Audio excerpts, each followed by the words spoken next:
Floor terrace మీద dam proof paint వేస్తున్నాం కదండి, మొత్తం మొక్కలన్నీ తీసేసామండి. ఎందుకంటే ప్రతి మూలకి కూడా పెయింట్ వెళ్ళేలాగా ప్లాన్ చేసుకుంటే తర్వాత ముందు ముందు ప్రాబ్లం ఉండదు అన్నారండి. అందుకని శుభ్రంగా ఎలా క్లీన్ చేసింది ఇవన్నీ కూడా మీకు వీడియోస్ చూపించాను కదా.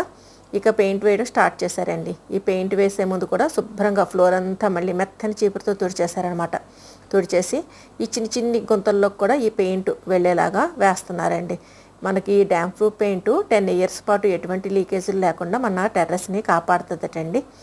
అందుకని మనం కూడా ఎటువంటి ఇసుకలు దుమ్ములు ఇవన్నీ లేకుండా చూసుకుని వేసుకుంటే బాగా పడుతుందటండి నేలకి. ఇదంతా మనకి ఆరాక మళ్ళీ సెకండ్ కోట్ కూడా ఇవ్వాలట. First coat వేస్తున్నారనమాట. ఇలా గోడకి కూడా కొంచెం మేర వేస్తేటండి అది అట్టలాగా ఊడిపోకుండా ఉంటుందట. అంటే ఒక రబ్బర్ లేయర్ లాగా ఈ పెయింట్ మన ఫ్లోర్ని కాపాడుతుందటండి.